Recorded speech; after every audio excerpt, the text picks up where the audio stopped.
Boom! What's up, everybody? My name is Kim Skywell, and today we'll be taking a look at difference between Luminar 4 and Affinity Photo. A lot of people seems to compare Luminar 4 to Affinity Photo or Photoshop and not LightRoom, which is really weird to me because Affinity Photo Photoshop can do everything that Luminar can do. It just takes a little bit longer and it can do so much more.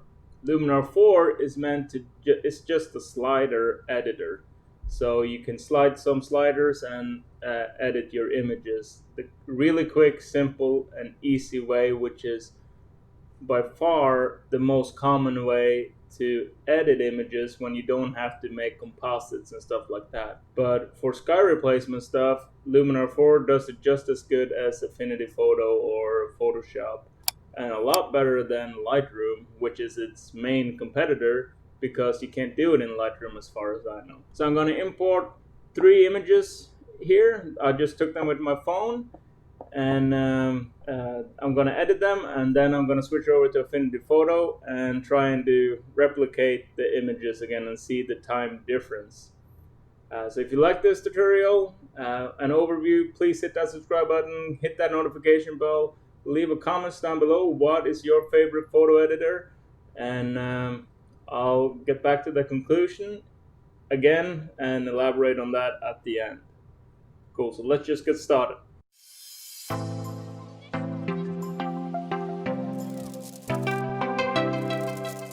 I already have Affinity Photo open. I'm going to go here and add a single image.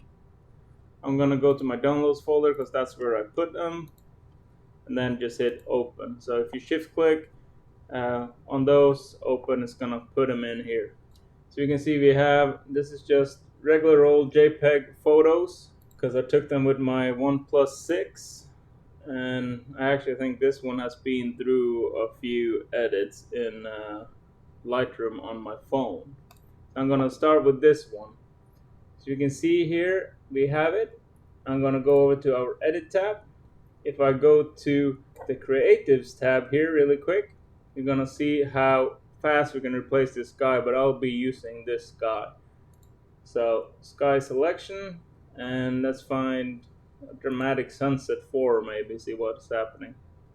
You can see we have now changed that sky, and see how incredibly fast it did it and how good it looks. And if you weren't happy with that one, you can just go back here. Let's try number 7. It's a different one. This doesn't look great because the perspective of it is different. So we can go in here and we can go horizon positioning, just see what's happening. So you can see we're dragging it too high there, so we would have to go this way with it, but that's not perfect because the perspective is wrong, and that's the catch with this.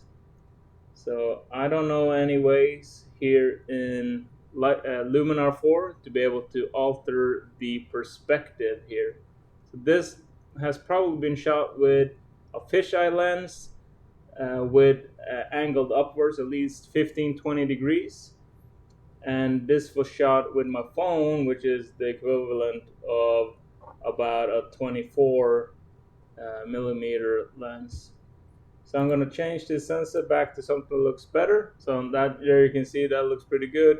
You can still reposition it a little bit. You can, if it's too in focus, you can put on a blur on it. That's way too much, but you see what I'm saying. So Luminar 4, thumbs up, really good. So I'm going to just go back here and I'm going to take off this sky replacement here. We're going to start at lights or essentials tab. I'm just going to hit this open. You're going to find our white balance. So now you can click wherever you want, really. I'm going to go here and I'm going to choose this part. That it was a very blue day. This I'm going to add in a little bit of red or magenta. I would just take it back a little bit on up to the yellow. I'm going to give it some smart contrast, and just make sure we keep the airplanes here, and we're going to remove these cones here because they're kind of distracting. And then we're gonna just drag down the highlights a little bit, bump up the shadows a little bit. So we're good there. AI enhance, you can move that out. See, it applied some clarity and some more contrast. I think that's a bit too much, but we can go sky enhancer, see what that does. So now, there we go, that looks pretty decent. And we're gonna go color. So the one thing I didn't do here is I'm editing straight on to the JPEGs, which I shouldn't have done. So I'm gonna go make another layer, a new adjustment layer here. So we can go to the Pro section. I'm gonna go do adjustable gradient. I'm gonna go bottom, and then shadows, just pump it up, lighten up these planes here. And keep in mind, again, this is a JPEG photo, so you can start to see noise and stuff on it. Okay, cool. So I'm gonna close this one down. I'm gonna go up here to the Creatives tab. I believe that's where it is. Nope. We gotta go Essential, Denoise. I'm gonna just denoise it a little bit to see if that helps, but it starts to see fringing now. So I'm gonna see what happens if we just take it more up.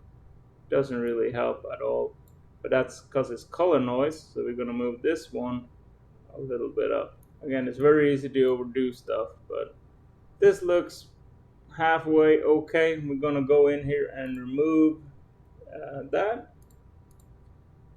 So I'm gonna just add another adjustment layer. We're gonna go to our canvas here and erase. It's doing its thing because it's gonna open it in a new window, and this is one of the parts I don't like about Luminar 4.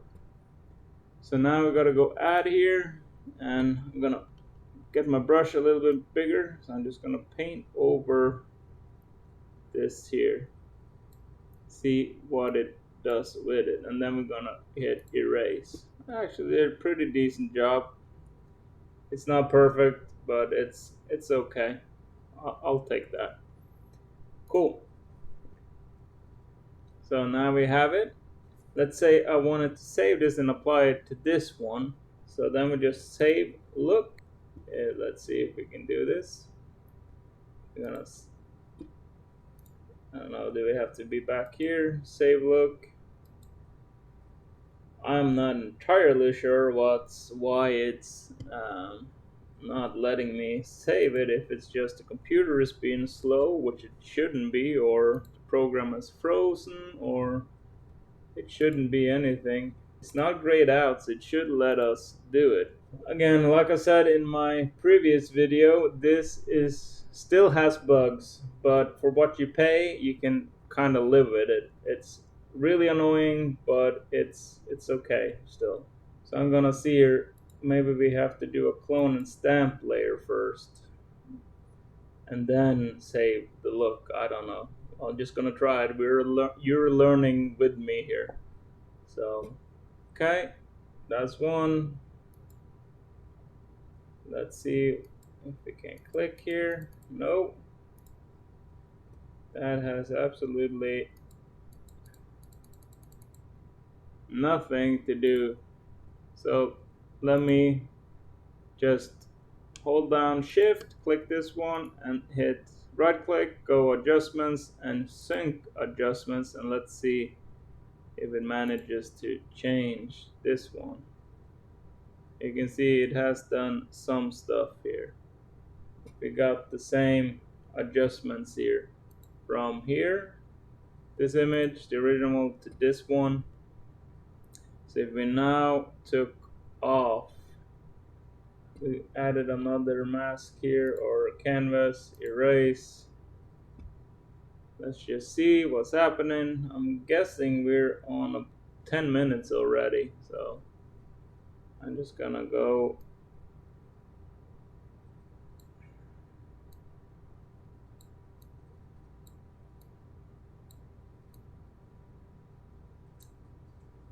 and hit erase.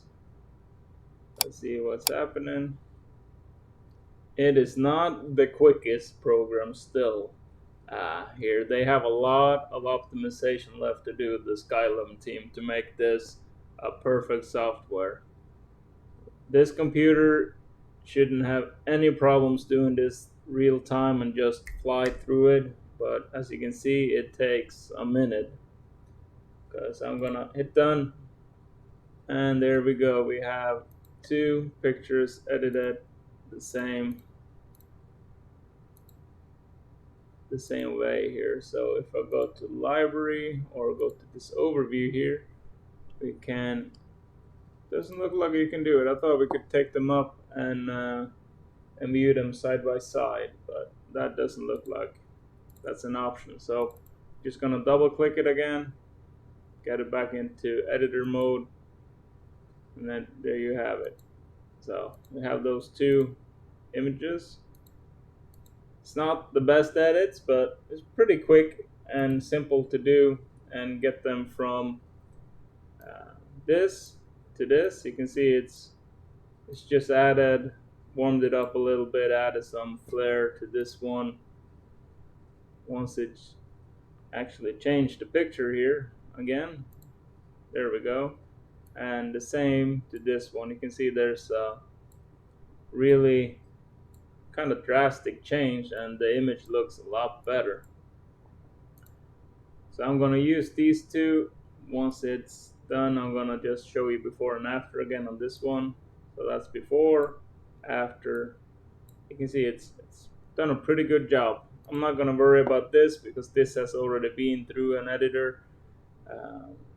I wasn't aware of that when I downloaded it from my phone. So we're going to use these 2 images. And I'm going to just double check this again. Doesn't look like we can make save the looks here. I have no clue why. But as you can see, it's a really good editor when it works. It still has quirks. It still has some bugs that they really need to figure out how to improve and optimize this software. To me, it feels like they took Luminar 3 and just added a bunch of stuff to it. And the stuff they added is really good when it works, but they should have really tried and optimized it. If they built a whole new architecture behind this program, they should have put a lot more thought into optimizing it and making it run as efficient as possible. That's what Adobe does really good up until they started this subscription stuff. Now they just keep putting out, same as here, so they have struggled with the same things.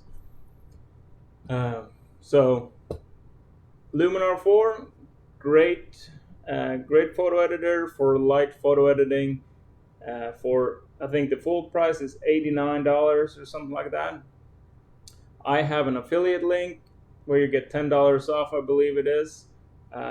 Won't cost you, so instead of $89, I think it's $79.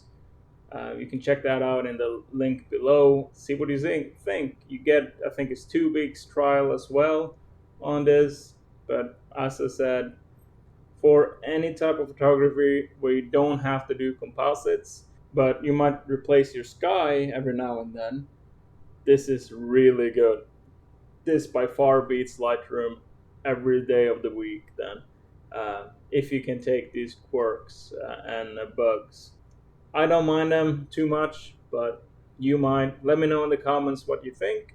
And in the next video, I'll be trying to replicate these edits in Affinity Photo, and we're going to see the time difference and how many more steps we got to do to make them try to look the same.